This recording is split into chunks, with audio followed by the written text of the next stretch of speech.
Hi students, எல்லாரும் எப்படி இருக்கீங்க? எல்லாருமே வந்து பார்த்தீங்க அப்படின்னா இப்போ இந்த 2 months தான் இருக்குது. ஸோ இதில் வந்து சென்டம் ஸ்கோர் பண்ண முடியுமா அப்படிங்கிற டவுட்லேயே இருக்கீங்க. பட் ஏன் முடியாதுங்கிற ஒரு பக்கம் நீங்கள் வந்து யோசிக்கிறீங்க. நம்மளால் முடியும் அப்படின்னு நினச்சி படிக்கலாம் இல்லையா? ஸோ நீங்கள் ப்ராப்பரான ஒரு ஸ்டடி பிளான் வச்சு படிச்சிங்க அப்படின்னா உங்களுக்கு ரொம்ப ரொம்ப ஈஸியாக இருக்கும். ஸோ இங்கே எத்தனை பேர் வந்து ஸ்டடி பிளான் போட்டு நான் ப்ராப்பராக வந்து இந்த ஷெடியூலை ஃபாலோ பண்ணிகிட்ருக்கேன், நான் வந்து சாப்டர் வைஸ் வந்து எல்லாம் கம்ப்ளீட் பண்ணிகிட்ருக்கேன், 2 mark 5 mark 8 markனு எல்லாமே ஃபுல் நான் தரோ பண்ணிகிட்ருக்கேன் அப்படின்னு எத்தனை பேர் வந்து கரெக்டாக சொல்ல முடியும்? ஏன்னா அப்படி கிடையாது.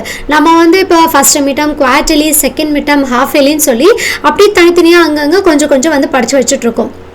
இதில் வந்து பார்த்தீங்க அப்படின்னா ஸோ ஒரு சில பேர் வந்துட்டு அங்கங்கே கொஞ்சம் கொஞ்சம் படித்தாலும் அந்த டைமுக்கு வந்து படிச்சிடுறீங்க. அதுக்கப்புறம் அதை ரிவிஷன் பண்ணுறதோ எதுவுமே பண்ணுறது கிடையாது, அது மறந்தும் போயிடுது. அப்போது நீங்கள் உங்களோட பிளானில் கரெக்டாக இருந்தீங்கன்னா மட்டும்தான் ஸோ எல்லாத்தையுமே கவர் பண்ணி நீங்கள் சூப்பராக வந்து மார்க்ஸ் ஸ்கோர் பண்ண முடியும். ஸோ எல்லாத்துக்குமே சென்டம் வாங்கணுங்கிற ஆசை இருக்கும் கரெக்டாக. அதுலேயும் முக்கியமாக மேக்ஸ்ன்னு எடுத்துட்டோம் அப்படின்னா கண்டிப்பாக அதில் வந்து சென்டம் ஸ்கோர் பண்ணணும் அப்படின்னு தான் நம்ம எல்லாருமே நினச்சிட்டு இருக்கோம். ஸோ அதில் எத்தனை பேர் வந்து மேக்ஸில் சென்டம் வந்து ஸ்கோர் பண்ணணும்னு நினைக்கிறீங்க? அவங்க எல்லாருமே எஸ். ஸோ நல்லா யோசிச்சு பாருங்க, நம்மளால வந்து முடியுமா முடியாதா அப்படிங்கிறத நீங்களே யோசிச்சு பாருங்க. டெஃபினட்டாக சொல்கிறேன், எல்லாத்தினாலையும் முடியும். எடுத்ததுமே வந்து பார்த்தீங்க அப்படின்னா சென்டமா இட் இஸ் இம்பாசிபிள் அப்படின்னு வந்து சொல்லிடுறோம். ஏன் இம்பாசிபிள்னு சொல்லி பழகுங்களேன். நம்மளால முடியும்னு நினச்சி ஒரு விஷயத்தை நீங்கள் பண்ணும்போது உங்களால் வந்து கரெக்டாக பண்ண முடியும். நீங்களே ஒரு விஷயம் யோசிச்சு பாருங்கள். இப்போ எங்கேயோ ஒரு காம்படிஷனே நீங்கள் வந்து போகிறீங்கன்னா நம்ம வந்துட்டு எங்கடா தோற்றுருவோமோன்னு பயந்து நீங்கள் இந்த காம்படிஷனில் கலந்துக்கிட்டீங்க அப்படின்னா டெஃபினட்டாக அந்த இடத்துல நம்ம டவுன் தான் ஆகும்.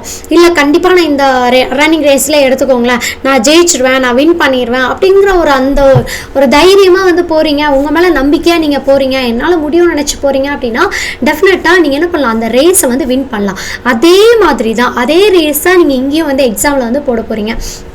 நம்ம எல்லாருமே வந்துட்டு ஓகே எக்ஸாமை பார்த்து பயந்து ஒவ்வொரு பக்கமாக போயிட்டுருக்கோம். அப்படிலாம் கிடையாது. எக்ஸாம் தானே, நம்ம ஈஸியாக எழுதிடலாம், நம்ம படித்து எழுதிடலாம் அப்படிங்கிற மைண்ட் செட்டுக்கு வாங்க. நம்மளால் வந்து படிக்க முடியும், இவ்வளோ சாப்டர்ஸ் தானா, அதை எப்படி வந்து பிளான் பண்ணி படிக்கலாம் அப்படிங்கிறத மட்டும் யோசிச்சு பாருங்கள். ஸோ பிளானிங் இல்லை, வித்தவுட் பிளானிங்கில் நீங்கள் படிக்கும் போது கண்டிப்பாக அந்த இடத்துல ட்ராபேக் வரும். ஆனால் ப்ராப்பராக பிளான் பண்ணி படிச்சிங்க அப்படின்னா ரொம்ப ரொம்ப ஈஸியாக படிக்கலாம். அண்ட் இப்போ சொல்லுங்கள், இட் இஸ் இம்பாசிபிளா இல்லை இம்பாசிபிளா? மறக்காமல் கமெண்ட்ஸில் சொல்லுங்கள். லாங்கிரியா ஃப்ரம் மண்டலனி. 10th மேக்ஸில் எப்படியாச்சும் சென்டம் ஸ்கோர் பண்ணலாம் அப்படின்னு நினச்சிட்டு இருப்பீங்களா, அவங்களுக்கான ஸ்டடி பிளான் தான் இது. ஸோ நீங்கள் எப்படி வந்து சென்டம் ஸ்கோர் பண்ணலாம் அப்படிங்கிறத நம்ம குயிக்காக வந்து பார்த்துடலாம். சரி, ஓகேவா? ஃபர்ஸ்ட் திங் நீங்கள் பண்ண வேண்டியதெல்லாம் ப்ராக்டிஸ். ஸோ மல்டிபிள் டைம்ஸ் வந்து ஒரு ப்ராப்ளமை நீங்கள் ப்ராக்டிஸ் பண்ணிகிட்டே இருக்கணும். வித்தவுட் நீங்கள் வந்து பார்த்தீங்க அப்படின்னா டயர்டே இல்லாமல் நீங்கள் வந்து ப்ராக்டிஸ் பண்ணணும். நான் வந்துட்டு நான் டயர்ட் ஆகிட்டேன், நான் இன்றைக்கி நான் மேக்ஸ் பார்க்கல, நாளைக்கு நான் பார்க்குறேன், ஒன்றுமே பண்ண முடியாது. கன்சிஸ்டன்சி ரொம்ப ரொம்ப முக்கியம். ஸோ கன்சிஸ்டண்ட்டாக ஒரு வேலையை நீங்கள் பண்ணிகிட்டே இருக்கீங்க அப்படின்னா அதோட ரிசல்ட் வந்து கண்டிப்பாக எண்ட் ஆஃப் த டே உங்களுக்கு வந்து தெரியும். ஸோ நீங்கள் ப்ராக்டிஸ் பண்ணணும், அதை என்ன பண்ணணும், கன்சிஸ்டண்ட்டாக பண்ணணும். அண்ட் இது என்ன மேம் RRR அப்படின்னு தானே யோசிக்கிறீங்க. ஸோ எல்லோரும் மூவி பக்கம் போயிடாதீங்க. ஸோ RRR அப்படிங்கிறது வந்து பார்த்தீங்க அப்படின்னா ரிவிஷன் பண்ணணும், ரீகால் பண்ணணும் அண்ட் ரிப்பீட் பண்ணணும். சரியா, ஓகேவா? என்ன பண்ணணும், ரிவிஷன் அண்ட் ரீகால், ரிப்பீட். ஓகேவா? ஸோ இந்த விஷயத்தை தொடர்ந்து நீங்கள் வந்து பண்ணிகிட்டே இருந்தீங்க அப்படின்னா ஸோ அதோட அவுட்புட் வந்து கண்டிப்பாக நீங்கள் வந்து ஃபீல் பண்ணுவீங்க. ஸோ இந்த RRR அப்படிங்கிறது நீங்கள் படிக்கிற விஷயத்த ரிவிஷன் பண்ண போகிறீங்க, அதை திருப்பி ரீகால் பண்ண போகிறீங்க, அதை வந்து ரிப்பீட் பண்ண போகிறீங்க. நான் வந்து இதை ஹாஃப் இயர் எக்ஸாம் படிச்சிட்டேன், நான்லாம் ரிவிஷனுக்கெல்லாம் படிக்க மாட்டேன் அப்படின்னு ஒரு பக்கம் யோசிச்சுட்டு இருப்பீங்க. அந்த மாதிரி பண்ணிகிட்டு இருந்தால் அப்புறம் வந்து ரிவிஷனுக்கு அதுலேருந்து கொஸ்டின் கேட்டால் என்ன பண்ணுறது? நம்ம எல்லாத்தோட மைண்ட் செட்டு இதுதான். நான் குவார்டர்லிக்கு படிச்சுட்டேன், நான் ஹாஃப் இயர்லிக்கு நான் படிக்கலாம், புது சாப்டர் படிக்கிறேன். ஹாஃப் இயர்லிக்கு நான் இதை படிச்சுட்டேன், நான் அதை படிக்க மாட்டேன். எதுக்கு? எல்லாமே படிங்க, ரிவிஷன் பண்ணணும். நீங்கள் படிக்கல, ஃபுல்லாக வந்து ப்ராக்டிஸ் பண்ணலாம் அப்படின்னாலும் அட்லீஸ்ட் நீங்கள் ரிவிஷன் பண்ணீங்க அப்படின்னா அதுலேயாவது நமக்கு அதோட அவுட்புட் வந்து தெரியும். நான் ரிவிஷன் கூட பண்ண மாட்டேன், நான் ஸ்ட்ரெயிட்டாக நான் எக்ஸாமுக்கு போயிடுவேன் அப்படின்னா அப்புறம் கண்டிப்பாக நமக்கு அந்த கொஸ்டின் வந்து கரெக்டாக வந்து எழுத தெரியாது. சரியா? அப்போ நீங்கள் என்ன பண்ணணும், படித்ததாக இருக்கட்டும் படிக்காததாக இருக்கட்டும் ரிவிஷன் பண்ணுங்கள், ரீகால் பண்ணுங்கள், இந்த ரிப்பீட்டடாக ப்ராக்டிஸ் பண்ணிகிட்டே வாங்க. சரியா? ஸோ ப்ராக்டிஸ் பண்ணிக்கிட்டே இருக்கணும் அண்ட் கன்சிஸ்டண்ட்டாக நீங்கள் அதை ஃபாலோ பண்ணணும். அண்ட் இந்த 3 hours இருக்குல்லையே அதையும் வந்து ஃபாலோ பண்ணிக்கோங்க. சரியா? ஓகே. ஸோ எங்கேருந்து நான் ஸ்டார்ட் பண்ணுறது அப்படிங்கிற டவுட்டும் இருக்குது. எங்கேருந்து ஸ்டார்ட் பண்ணி எப்படி போய் கம்ப்ளீட் பண்ணுறது அப்படின்னு. ஸோ நீங்கள் வந்து கவலையே பட வேணாம். ஃபஸ்ட்டு வந்து 1 marks, எல்லாருமே லாஸ்ட்டு தான் 1 marks படிங்கன்னு சொல்லுவாங்க. நீங்கள் லாஸ்ட் மினிட்ல 1 மார்க்ஸ் படிச்சிங்க அப்படின்னா எந்த லெவலில் படிப்பீங்கிறது கண்டிப்பாக தெரியும். ஜஸ்ட் ஏபிசிடி அப்படிங்கிறத ஒரு கேம் மாதிரி வச்சுட்டு நீங்கள் போயிடுவீங்க. அப்படியெல்லாம் இல்லை, ஃபஸ்ட்டே நீங்கள் வந்து பார்த்தீங்க அப்படின்னா 1 மார்க்ஸை முடிச்சிடுங்க. ஓகேவா? அடுத்தது கிராஃப் ஜாமெண்ட்ரி 1 மார்க்ஸ் முடிச்சதுக்கப்புறமா கிராஃப் ஜாமெண்ட்ரியை கம்ப்ளீட் பண்ணிடுங்க. அதுவும் லாஸ்ட் இந்த 2 திங்ஸுமே வந்து பார்த்தீங்க அப்படின்னா எல்லாருமே லாஸ்ட்டில் பார்த்துக்கலாம்னு நினைக்கிறீங்க. அதுதான் நம்ம பண்ணுற பெரிய மிஸ்டேக். சரியா? அதை நீங்கள் பண்ணக்கூடாது. ஃபர்ஸ்ட் 1 மார்க்ஸ் படிங்க, அப்புறமா கிராஃப் அண்ட் ப்ராக்டிக்கல் ஜாமெண்ட்ரி நீங்கள் முடிச்சிடலாம். சரியா? தென் நெக்ஸ்ட் வந்து பார்த்தீங்க அப்படின்னா த மோஸ்ட் இம்பார்ட்டன்ட் அண்ட் ரிப்பீட்டடாக கேட்குற கொஸ்டின், அதாவது வெயிட்டேஜ் சாப்டர் 1, 2, 3, 5, 7, 8 இந்த 6 சாப்டர்ஸும் நீங்கள் தரவு பண்ணணும். 6th சாப்டர் தரவு பண்ணலாம். அதில் வந்து பார்த்தீங்க அப்படின்னா அதுலேயும் உங்களுக்கு ஒரு 2 மார்க், ஒரு 5 மார்க், ஒரு 1 மார்க் வந்து கேட்பாங்க. அதில் வந்து கிரியேட்டிவ் கேட்குறதுக்கும் நிறைய சான்சஸ் இருக்குது. ஸோ அதுலேயே கொஞ்சம் கொஸ்டின்ஸ் எல்லாமே நீங்கள் வந்து பார்த்துடலாம். சரியா? ஸோ சாப்டர் 8 வந்து பார்த்தீங்க அப்படின்னா ஸ்டாட்டிஸ்டிக்ஸ் அண்ட் ப்ராபபிலிட்டி இருக்குது. ஸ்டாட்டிஸ்டிக்ஸ் வந்து உங்களுக்கு கஷ்டமாக இருக்குது அப்படின்னா ப்ராபபிலிட்டியை மட்டும் கம்ப்ளீட் பண்ணுங்கள். ஓகேவா? ஸ்டார்ட் வந்து அதிக ஃபார்முலா இருக்குது, என்னால் பார்க்க முடியல, அந்த டேப்லோ காலம் போட்டு எழுதுறதுக்கே டைம் ஆகுது, ஸோ டைம் கன்சியூம்ஷன் அதிகமாக இருக்குது அப்படின்னா நீங்கள் என்ன பண்ணலாம், ப்ராபபிலிட்டியை ஃபோக்கஸ் பண்ணுங்கள். அண்ட் ஜாமெட்ரியிலும் ரிப்பீட்டடாக கேட்ட கொஷின்ஸ் இருக்கும் இல்லையா, இம்பார்ட்டன்ட் கொஷின்ஸ் இருக்குல்ல, அதை மட்டுமாச்சும் கம்ப்ளீட் பண்ணுங்கள். இப்போ இந்த 6 சாப்டர் நீங்கள் பாருங்கள் அப்படின்னா அந்த 2 சாப்டர் பார்க்கக்கூடாதுன்னு அர்த்தம் இல்லை. ஃபஸ்ட்டு நீங்கள் அதை பார்க்கணும், இந்த லேட்டராக நீங்கள் அதையும் வந்து ஃபிக்ஸ் பண்ணணும். சரியா? அண்ட் நெக்ஸ்ட் வந்து பார்த்தீங்க அப்படின்னா டெய்லியுமே 7 to 10 சம்ஸ் வந்து ஒர்க் அவுட் பண்ணி பார்க்கணும் அப்படிங்கிறத ஒரு டார்கெட்டை வச்சுக்கணும். சரியா? ஸோ இதை வந்து நீங்கள் டார்கெட்டாக ஃபிக்ஸ் பண்ணிக்கோங்க. டெய்லியுமே 7 to 10 சம்ஸ் வந்து நீங்கள் கம்ப்ளீட் பண்ணணும் அப்படின்னு சொல்லிட்டு. அப்போ 1 மார்க்ஸ் நீங்கள் முடிக்கணும், and graph and practical geometry பார்க்கணும், அண்ட் சாப்டர்ஸ் இந்த 6 சாப்டர்ஸை கம்ப்ளீட் பண்ணிவிட்டு ரிமைனிங் இருக்கிற 2 சாப்டர்ஸில் நீங்கள் என்ன பண்ணணும், ஜஸ்ட்டு நீங்கள் இம்பார்ட்டன்ட் கொஷின்ஸை மட்டும் ஒர்க் அவுட் பண்ணி பார்த்தா போதும். சரியா? அண்ட் அதே மாதிரி டெய்லியும் 7 to 10 சம்ஸ் வந்துட்டு நீங்கள் ஒர்க் அவுட் பண்ணி பார்க்கணும். ஓகேவா? எஸ். ஸோ இது போக நமக்கு வந்து சென்டம் நீங்கள் எடுக்கிறதுக்கு ப்ரீவியஸாக நம்ம பார்த்தது மட்டும் போதுமான்னு கேட்டால் கண்டிப்பாக கிடையாது. ஸோ இதில் சென்டம் ஸ்கோர் பண்ணுறது எல்லாரும் இம்பாசிபிள் நினச்சிட்டு இருக்கீங்க.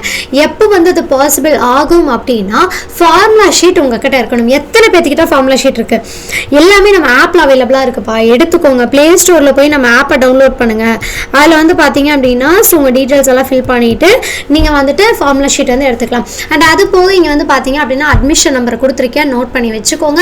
நீங்கள் வந்துட்டு தனியாக கஷ்டப்படணும் அப்படிங்கிறது கிடையாது. நம்ம வந்து படித்து முடிக்கிறதுக்கு எல்லாத்தோட கைடன்ஸும் வந்து கண்டிப்பாக நமக்கு வந்து வேணும். அடுத்து அட்லீஸ்ட் ஒருத்தராவது நம்மளை ப்ராப்பராக வந்து கைட் பண்ணுறதுக்கு வேணும் இல்லையா? இது எல்லாமே நம்ம ஹண்டர்லைனிங் ஆப்பில் வந்து பண்ணிகிட்ருக்கோம். ஸோ மறக்காமல் மிஸ் பண்ணாமல் நீங்கள் ஜாயின் பண்ணிக்கோங்க. உங்கள் மார்க்ஸை நீங்கள் அடுத்த லெவலில் இம்ப்ரூவ் பண்ணோம் அப்படின்னா கண்டிப்பாக நம்ம டீமில் ஜாயின் பண்ணிக்கோங்க. ஸோ இது எல்லாருமே வந்து பார்த்தீங்க அப்படின்னா ஸோ வெல் ட்ரைன் டீச்சர்ஸ் இருக்காங்க. உங்களுக்கு வந்து என்னென்ன டவுட்ஸ் இருந்துச்சு அப்படின்னாலும் அவங்க சொல்லி கொடுத்துருவாங்க. உங்களுக்குன்னு தனியாக மென்டர்ஸ் இருக்காங்க. எல்லாருமே வந்து உங்களுக்கு சப்போர்ட்டிவாக இருப்பாங்க. ஸோ எக்ஸாம் டைம் மட்டும் கிடையாதுப்பா, டெய்லியுமே நீங்கள் என்னென்ன படிக்கணும், எப்படி படிக்கணும், ஹோம்ஒர்க் மேனேஜ் பண்ண தெரியலையா, இல்லை ஹோம்ஒர்க்கில் ஏதாவது டவுட் இருக்கா, எல்லாருமே யோசிப்பீங்க. ஸோ டியூஷன் ஜாயின் பண்ணிவிட்டு அவங்க சொல்கிறதா நம்ம படிக்கணும், ஸ்கூலில் போய் சொல்கிறது வந்து படிக்க முடியாது அப்படிலாம் கிடையாது. உங்கள் ஸ்கூல் ஹோம்ஒர்க்குக்கும் நம்ம இங்கே வந்து ஹெல்ப் பண்ணிகிட்ருக்கோம். ஸோ நீங்கள் ஜாயின் பண்ணிட்டீங்க அப்படின்னா உங்களுக்கு ஏகப்பட்ட பெனிஃபிட்ஸ் இருக்குது. ஸோ அது எல்லாமே தெரிஞ்சுக்கிறதுக்கு இந்த நம்பருக்கு நீங்கள் கால் பண்ணி பேசலாம்.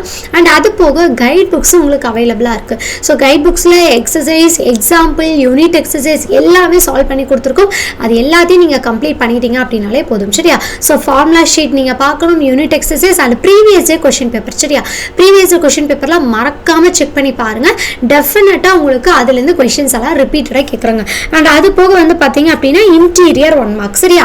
இன்டீரியர் 1 மார்க்ஸில் எங்கெங்க இருக்கும் அப்படின்னா உங்களுக்கு குட்டி குட்டி பாக்ஸ் போட்டிருக்காங்க இல்லையா, திங்கிங் கார்னர் கொடுத்துருப்பாங்க, டூ யூ நோ கொடுத்துருப்பாங்க, அண்ட் வந்து ப்ரோக்ரஸ் செக்லாம் இருக்கு இல்லையா, முக்கியமாக ப்ரோக்ரஸ் செக் எல்லாம் பார்த்துக்கோங்க. அதுலேருந்து தான் உங்களுக்கு 1 மார்க் கொஸ்டின்ஸ் வந்து கேட்குறாங்க. ஸோ மறக்காமல் அதை மிஸ் பண்ணாமல் நீங்கள் வந்து அதை எல்லாத்தையும் ரீகால் பண்ணிடுங்க. சரி? அப்போ ஓகேவா? ஸோ நமக்கு வந்து பார்த்தீங்க அப்படின்னா நம்மளோட 10th மேக்ஸில் இருக்கிற வெயிட்டேஜ், ஸோ எதுலலாம் வந்து ஹை வெயிட்டேஜ் இருக்குன்னு பாருங்கள். 1, 2, 3ல் இருக்குது, அண்ட் வந்து பார்த்தீங்க அப்படின்னா 5th சாப்டரில் இருக்குது, அண்ட் 7th சாப்டரில் இருக்குது. ஸோ இதில் ட்ரிக்னோமெட்ரி, ஸ்டாட்டிஸ்டிக்ஸ்லாம் வந்து பார்த்தீங்க அப்படின்னா ஒரு கொஷின் வந்து கேட்குறாங்க. ஸோ கண்டிப்பாக வந்து பார்த்தீங்க அப்படின்னா 5 மார்க்னு எடுத்துருந்தீங்கன்னா angle of elevation, angle of டிப்ரெஷனில் ஒரு கொஷின் கேட்பாங்க. அண்ட் அதேமாதிரி 2 மார்க்ஸ்னு எடுத்துட்டோம் அப்படின்னா ப்ரூவ் தட் இருக்கு இல்லையா, அதை பேஸ் பண்ணி கேட்பாங்க. ஸோ அந்த கொஷின்ஸை கிளியராக நீங்கள் பார்த்துட்டிங்கனாலே போதும். அண்ட் ஸ்டாட்டிஸ்டிக்ஸ் ப்ராபபிலிட்டின்னு எடுக்கும்போது ப்ராபபிலிட்டியிலேருந்து உங்களுக்கு 2 மார்க் கொஸ்டின்ஸ் வந்து கேட்பாங்க. ஸ்டார்ட்லேருந்து 5 மார்க் வந்து கேட்பாங்க. ஸோ இதில் வந்துட்டு நீங்கள் வந்து எய்தர் ஒரு ஆப்ஷனில் வச்சு எழுதுவீங்க இல்லையா, ஓகே. ஸோ நீங்கள் வந்துட்டு ஒவ்வொரு சாப்டர் வந்து எடுத்துக்கணும். ஓகே. ஸோ ஃபஸ்ட்டு வந்துட்டு எனி 10 அந்த மாதிரி உங்களுக்கு டோட்டலாக கொடுத்துருவாங்க. அப்போ எந்த சாப்டர் எல்லாம் படித்தா நம்ம ஒரு 10 கொஷின் அட்டன் பண்ணிடலாம், 7 கொஷின் அட்டன் பண்ணிடலாம் அப்படிங்கிறதுல நீங்கள் கிளியராக இருக்கணும். ஸோ சாப்டர் ஃபிக்ஸ் பண்ணுங்கள், அதுக்கப்புறமா நீங்கள் ப்ரிப்பரேஷனை ஸ்டார்ட் பண்ணிக்கலாம். அண்ட் ஜாமெட்ரியில் வந்து பார்த்தீங்க அப்படின்னா 8 மார்க்கில் ஒரு கொஷின் கேட்பாங்க, 5 மார்க்கில் ஒரு கொஷின் கேட்பாங்க. அதை தான் நம்ம இங்கே 2 போட்டிருக்கோம். அண்ட் அதே மாதிரி தான் அல்ஜிப்ராவில் கிராஃப்லேருந்து பார்த்தீங்க அப்படின்னா ஒரு 8 மார்க் கேட்பாங்க அண்ட் 2 5 மார்க் கொஷின்ஸ் கேட்பாங்க. அதுதான் இந்த 3 கொஷின்ஸ் வந்து போட்டிருக்கோம். சரியாப்பா? ஓகே. ஸோ இந்த வெயிட்டேஜ் சாப்டர் வச்சு நீங்கள் அனலைஸ் பண்ணி அதுக்கப்புறமா நீங்கள் அதை பேஸ் பண்ணி நீங்கள் எக்ஸாமுக்கு வந்து ப்ரிப்பரேஷனை ஸ்டார்ட் பண்ணிக்கலாம். சரிங்களா? ஓகே. ஸோ அடுத்தது நமக்கு வந்துட்டு இப்போ ஜான் 11லேருந்து நீங்கள் என்னென்ன படிக்கணும் அப்படிங்கிறத நான் இங்கே கொடுத்துருக்கேன். ஸோ அது எல்லாத்தையும் நோட் பண்ணி வச்சுக்கோங்க. ஸோ ஜான் 11லேருந்து உங்களுக்கு Feb 21 வரைக்கும் நீங்கள் என்ன படிக்கணுங்கிற ஃபுல் ஸ்டடி பிளான் இருக்குது. இதை நீங்கள் ஃபாலோ பண்ணுங்கள். கண்டிப்பாக நீங்கள் ஈஸியாக வந்து சென்டம் ஸ்கோர் பண்ணிடலாம். சரி, ஓகேவா? ஸோ இப்போ சொல்லுங்கள், எத்தனை பேர்த்துனால வந்துட்டு இந்த பிளானை வந்து ஃபாலோ பண்ணி ஸோ உங்களோட சென்டம் ஸ்கோரை வந்து பாசிபிள் ஸ்கோராக வந்து மாற்ற முடியும்? ஸோ யாருனால மாற்ற முடியும்னு நினைக்கிறீங்களோ அவங்க எல்லாருமே பாசிபிள்னு கமெண்ட் பண்ணுங்கள். அண்ட் கூடவே உங்கள் நேமையும் சேர்த்து வந்து கமெண்ட் பண்ணிடுங்க. சரியாப்பா? ஓகே. ஸோ எல்லாத்துக்குமே ஆல் தி பெஸ்ட். எல்லாரும் சூப்பராக ப்ரிப்பேர் பண்ணுங்கள். Thank you all.